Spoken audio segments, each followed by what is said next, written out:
Coming up on Transformers University, we take a look at the toy line from 1987 and find out how the Autobots went to become more, much more than meets the eye, right now on Transformers University.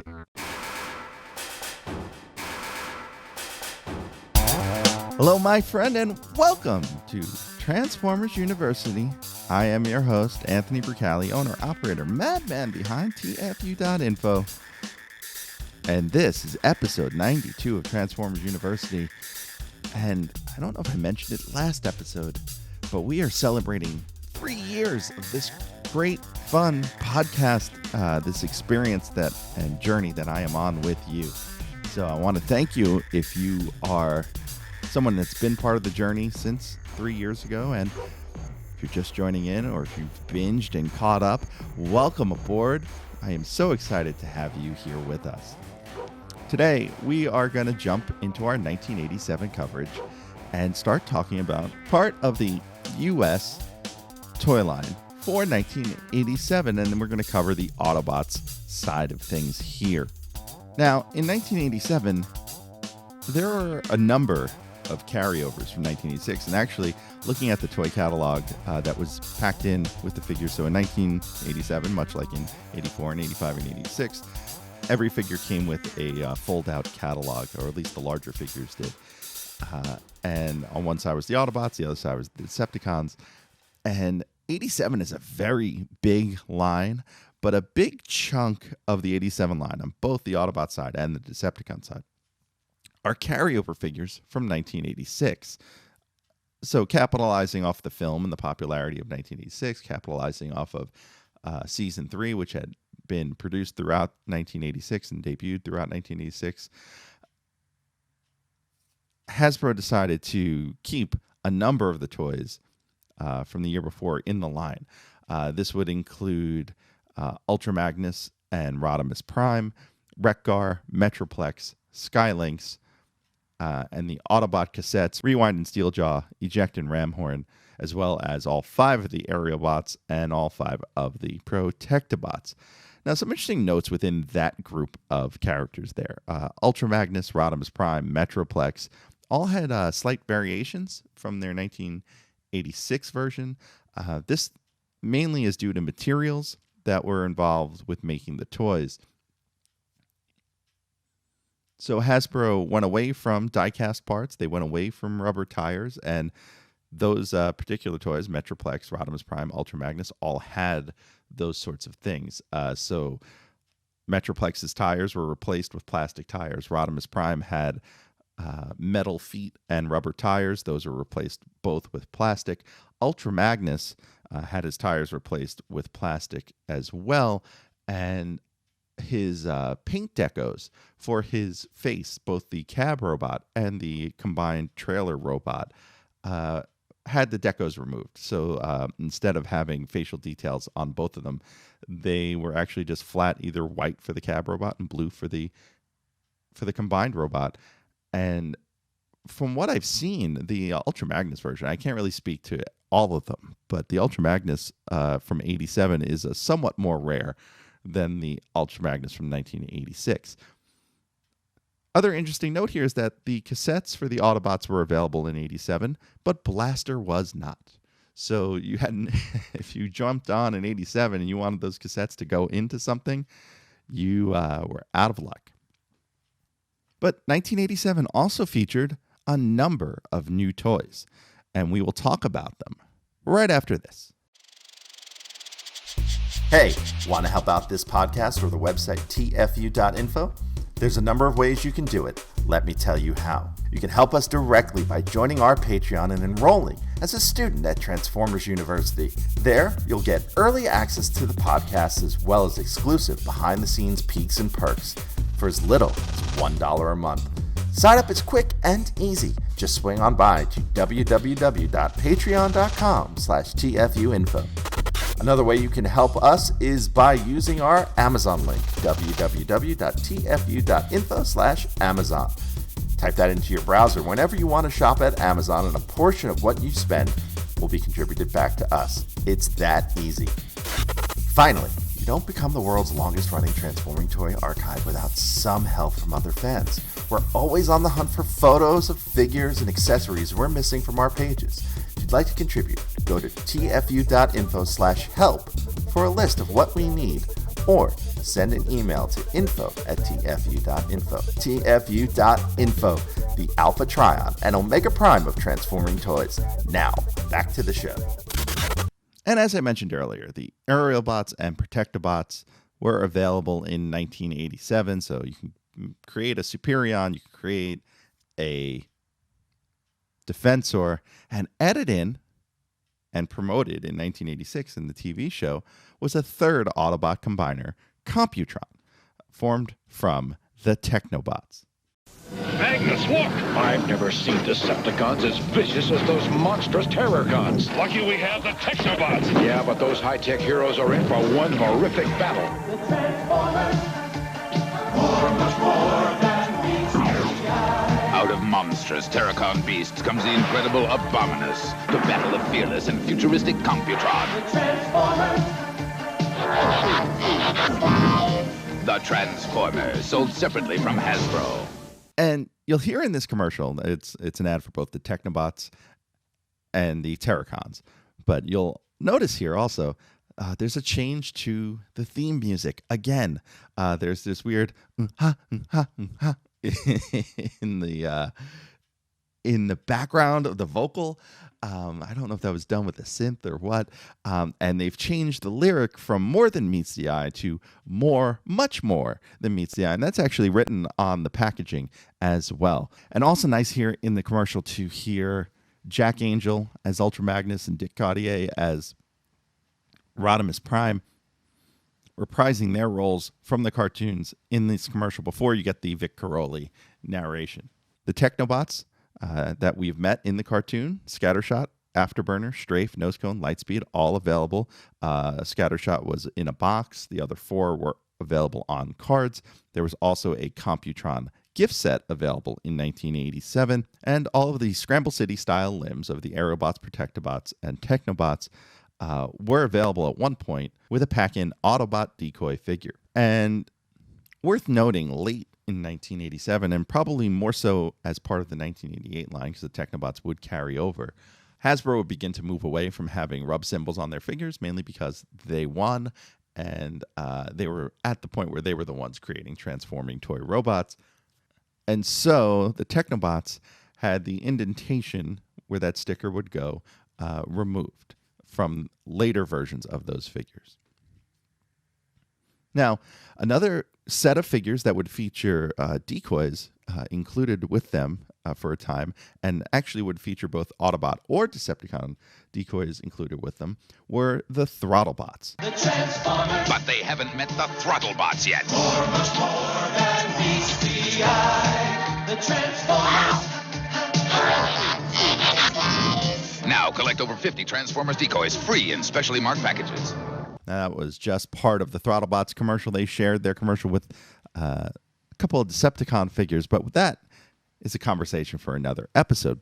The Throttlebots were 6 small vehicles that turned into robots, all had the exact same transformation.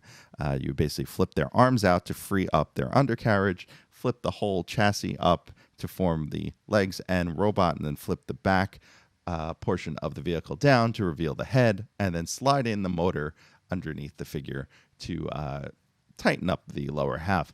Now, the motor, as I mentioned, is part of their gimmick. These toys were featured pullback motors, so you could pull them back in either mode, and they would roll forward and, crash into things, each other, or whatever. And you can do that as both a robot and a vehicle. And available were Roll Bar, the Jeep, Chase, the red sports car, Wide Load, the dump truck, Searchlight, the white sports car with a whole bunch of headlights on the front, Freeway, the blue Corvette, and Goldbug, the gold Volkswagen Beetle, and new body for Bumblebee. Now, one of the lesser-known subgroups of the Autobots that debuted in 1987 were the Monsterbots. Rodimus, quick! There's been an accident! The new Autobots are Monsterbots! They're monsters, all right. Decepticons! Monsterbots, attack! Glad those monsters are on our side. The Transformers, much more than meets the eye. And they've even got sparks blasting out of them. You can't stop the monster, Bob. The Transformers, The Transformers Monsterbot, sold separately from Hasbro. That commercial does just make me laugh. First off, let's talk about who's in it. We got Dick Gaudier again as Rodimus Prime, and it sounds like John Stevenson as Cup. I'm going to assume that it was John Stevenson. It might have been someone doing a really good impression of him, because it doesn't sound exactly like him, but I don't know if they just sped up his audio too, because he is talking very fast. But I do like how the Monster Bots, their entire origin from this commercial is that there was an accident and they became monsters. The Autobots in this commercial are kind of heartless. It's like, oh, look at these ugly things that we accidentally made. They do feature a spark gimmick, as mentioned in the commercial as well. This had a little piece of flint and a wheel that would grind against it and fire off sparks. The Monster Bots are comprised of Repugnus, who's a bug monster, Grotesque, who's kind of a winged wolf, and Double Cross, which is a two-headed dragon. For the first time in 1987, we would have a spy, as opposed to the mini spies we saw in 1985, which were just the same toys with different rub signs, either Autobot or Decepticon. We had someone who could turn from Autobot to Decepticon to vehicle and back. You can trust me, Rodimus. Transformers, You can trust me, Galvatron. Introducing the Transformer Double Spy. From a supercar, he can transform into a heroic Autobot or an evil Decepticon. And I'm not entirely sure who voiced Punch in that commercial, but is not the actor who we'll find out voiced him in season 4 of the cartoon. Now, as I mentioned, Punch can turn from Autobot to Decepticon to a car. Neat note here, since we were talking about rub signs earlier, he does have both an Autobot and a Decepticon rub sign available to him depending on which robot mode he is in. Also part of that commercial were the clones, both the Decepticon and the Autobot clones. But since we're only talking about the Autobot clones, I can give you their portion of that ad. To fight Autobot clones, one of these twins transforms into a jet, the other a dragster. the Transformers, Now available Transformers decoys in specially marked packages. Now, the clones have identical looking robot modes from the front, at the very least, and they turn into different vehicles from each other. One is a jet, one is a dragster. As Vic Caroli mentioned in his script, the dragster is Fastlane, the jet is Cloudraker, and once again, talking about rub signs here, Fastlane and Cloudraker feature a second rub sign on their body. One rub sign on each of their bodies is the standard Autobot one, and the other one shows what vehicle mode they turn into. So neat little thing about the clones that was never really done anywhere else. Now, the big change in 1987 comes with the introduction of the Masters, and that is with an apostrophe in front of the Masters. The word Masters becomes a suffix throughout the rest of Generation 1 in Transformers. And in particular, in 1987, we meet the Headmasters and the Target Masters. So let's start with the Autobot Headmasters. Let's search that planet, Magnus. We've got to find them, but they're helping him defeat the Decepticons. Look, it's the Headmaster Autobots. Incredible!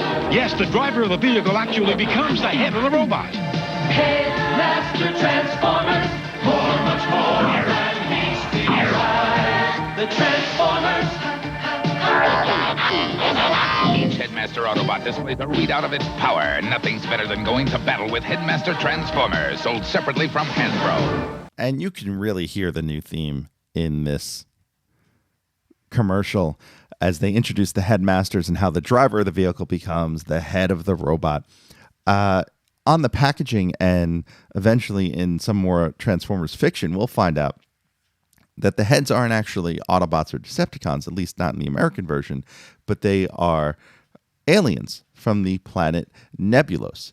And they binary bond with the Autobots to form their heads. And we'll get into some of that stuff as we cover the fiction.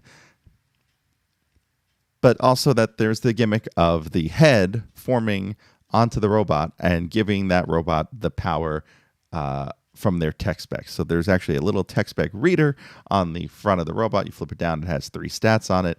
And how the head is designed is that when the toy folds in half, there are notches on the portion that plugs in just in front of where it plugs into the body.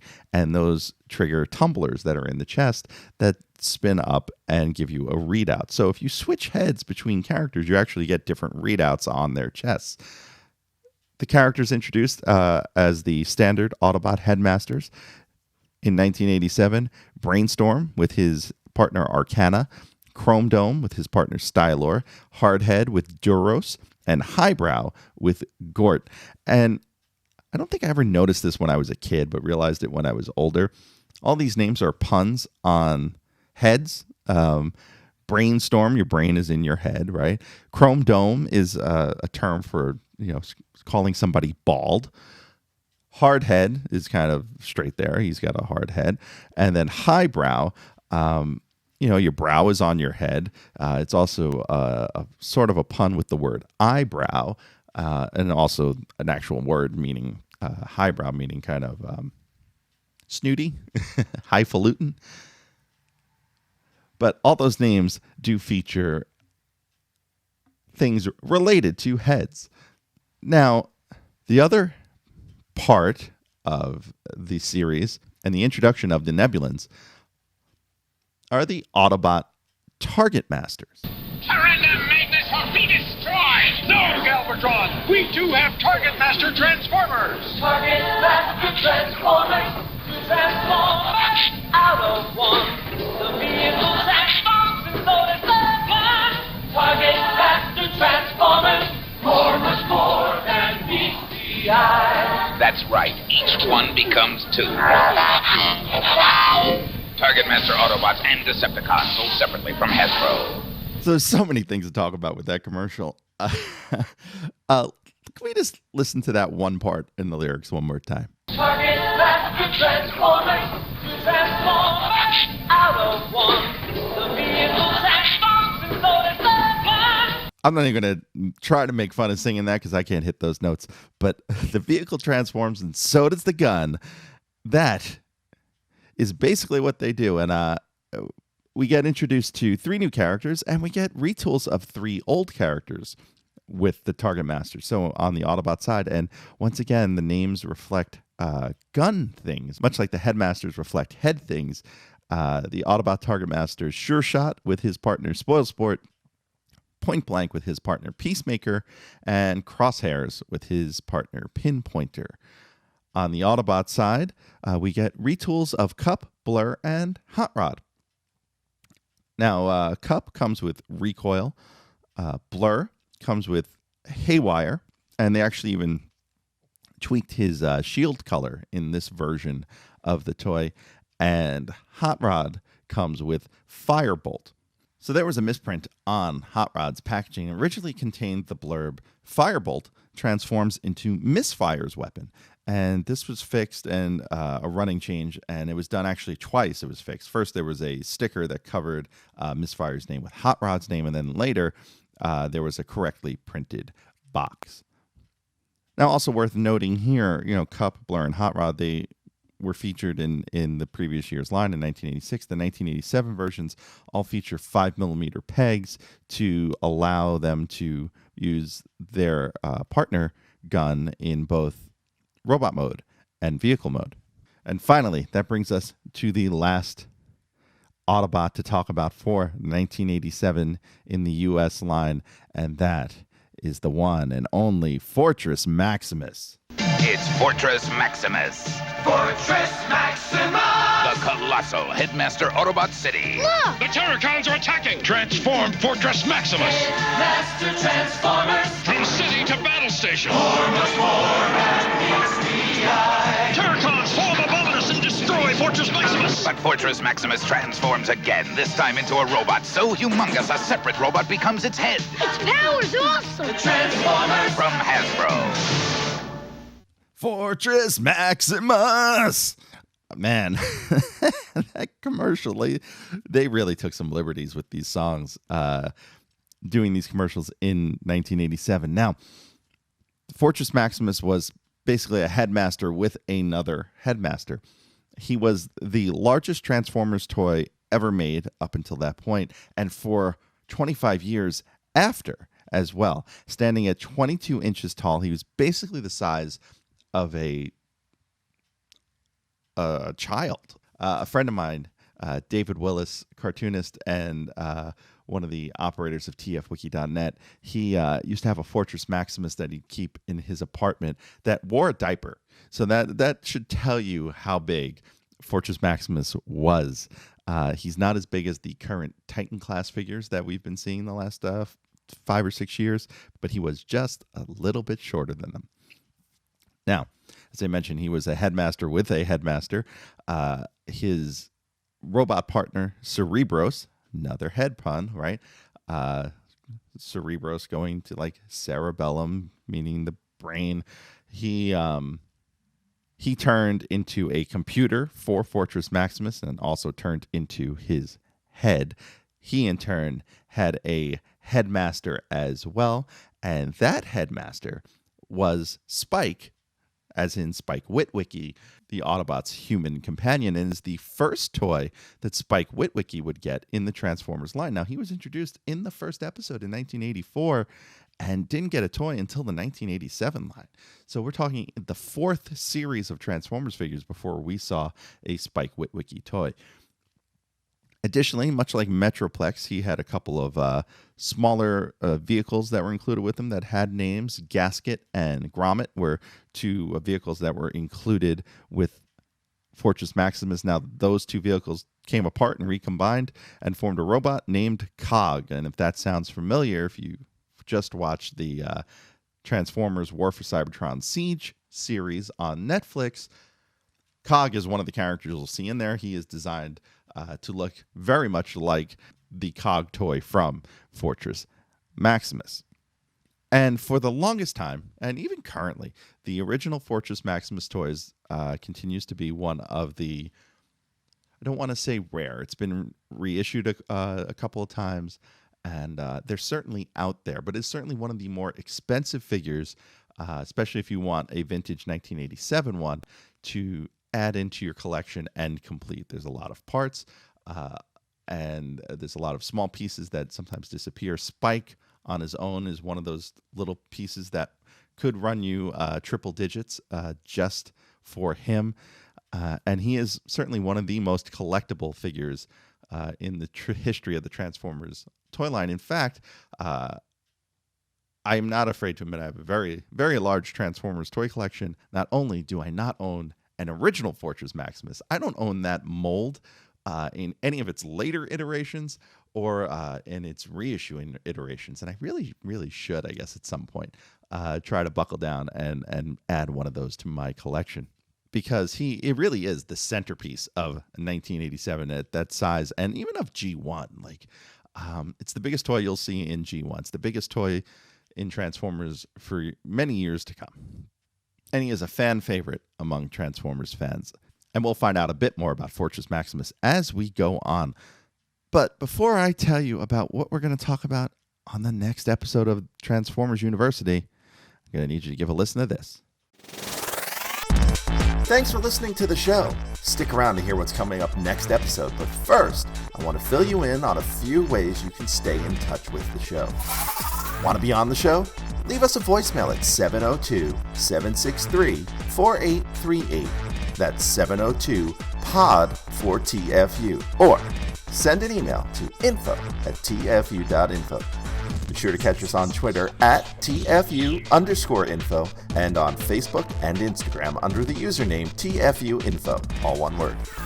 Also, please subscribe to our YouTube channel, youtube.com/TFU.INFO, where we post all of our podcasts, plus special video segments, reviews, and live coverage of Transformers-related events such as New York Toy Fair and New York Comic-Con. I hope you enjoyed this episode. Please visit us at www.tfu.info, the world's longest-running transforming toy archive. So that is it for the 1987 Autobots from the Transformers toy line. We will talk Decepticons soon, but not next episode. Next episode, we're going to jump back into the Marvel Comics. We're going to talk about the first 4 issues, 28, 29, 30, and 31, from 1987, as that story continues to catch up to 1986 and put itself in a position to introduce the rest of the 1987 toy line. So please, join me back here next time as we cover the Marvel US comics. We got so much good stuff for you in store for our 1987 coverage. Really hope you do stick around. I thank you for joining me. Once again, I am Anthony Bricali, owner, operator, madman behind TFU.INFO. Until next time, see ya.